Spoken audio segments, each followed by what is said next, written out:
जब नाश मनुज का छाता है, पहले विवेक मर जाता है।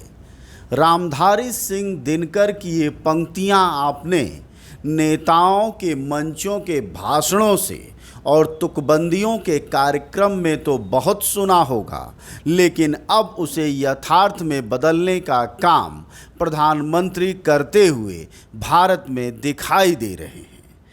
महिला पहलवानों के यौन शोषण के मामले में बृजभूषण शरण की पीठ बनकर और रीढ़ की हड्डी बनकर खड़े प्रधानमंत्री साबित कर रहे हैं कि उनका स्त्रियों के यौन उत्पीड़न और महिलाओं के प्रति नज़रिया क्या है, और उसी का परिणाम है कि प्रधानमंत्री मोदी न सिर्फ भारत में बेइज्जती कर रहे हैं अपनी, बल्कि विश्व स्तर पर भारत को बेइज्जत करने में कोई कसर नहीं छोड़ रहे हैं।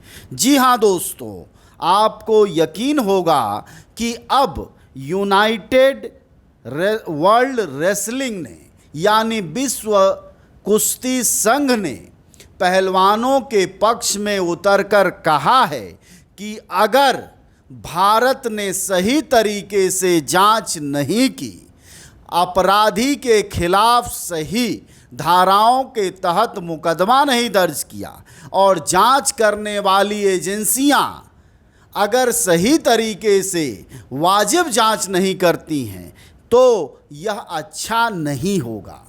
इतना ही नहीं, विश्व कुश्ती संघ ने सीधे तौर पर भारतीय कुश्ती संघ से कहा है कि अगले 45 दिनों में चुनाव कराओ, नहीं तो हम तुम्हें विश्व कुश्ती संघ से बाहर कर देंगे।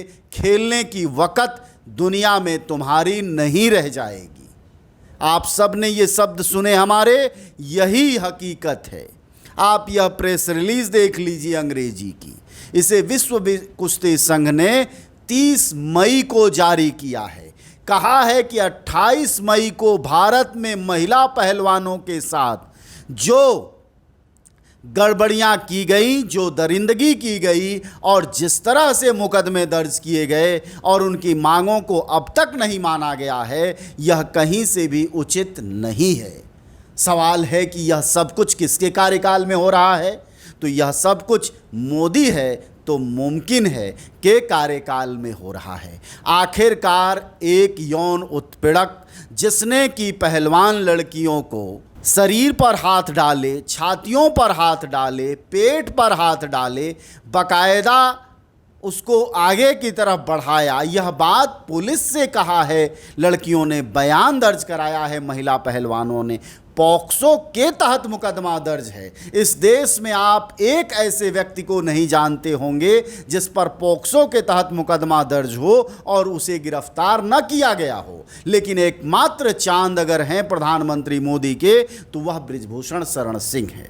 इसीलिए मैं यह कविता पढ़ रहा था रामधारी सिंह दिनकर की कि जब नाश मनुज का छाता है, पहले विवेक मर जाता है।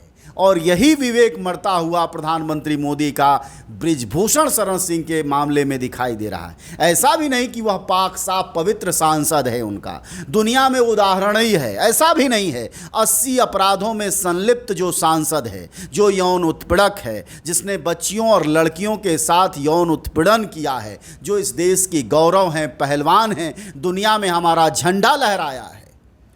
बृजभूषण शरण सिंह के जरिए गोंडा और आसपास के जिलों में पूर्वी उत्तर प्रदेश की गुंडागर्दी का झंडा लहराया होगा, लेकिन इन पहलवानों के जरिए हमारे मुल्क की शानो शौकत लहराई। लेकिन इस बात का जरा भी भान और आभास हमारे मतांध प्रधानमंत्री को नहीं है, और यही वजह है कि पूरी दुनिया में प्रधानमंत्री एक अपने आपराधिक इतिहास वाले सांसद के लिए बेइज्जत करा रहे हैं। अन्यथा विश्व कुश्ती संघ की क्या वक़्त होती जो हमारे देश के कुश्ती संघ के लिए कहता कि हम तुम्हें बाहर कर देंगे। वह हमारे शासन प्रशासन पर उंगली उठाता। वह कह रहा है कि तुम्हारे यहाँ जांच ठीक नहीं हो रही है, तुम जांच करो। आखिर यह बात किससे कह रहा है विश्व कुश्ती संघ? कोई बृजभूषण शरण सिंह से नहीं कह रहा, वह यहाँ की जांच एजेंसियों से कह रहा है। यहाँ की जांच एजेंसियाँ दिल्ली की किसके लिए हैं? वो अमित शाह की जिम्मेदारी में हैं। हमारे देश के गृह मंत्री को, प्रधानमंत्री को कह रहा है और विश्व स्तर पर हमारे मुल्क की बेइज्जती कराने का ठेका जाहिर तौर पर हमारे प्रधानमंत्री ने ले लिया है, जिनको अपने देश के गौरव को नहीं बचाना है बल्कि आपराधिक इतिहास वाले एक ऐसे सांसद को बचाना है जो खुद कहता है मैं हत्यारा हूं, और उसे अब पहलवान लड़कियां कह रही हैं यह रेप की कोशिश और यौन उत्पीड़न करने वाला अपराधी है।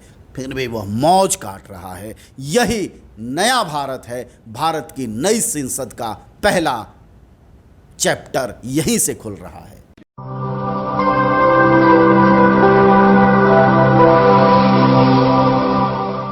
जन ज्वार जनता की मीडिया।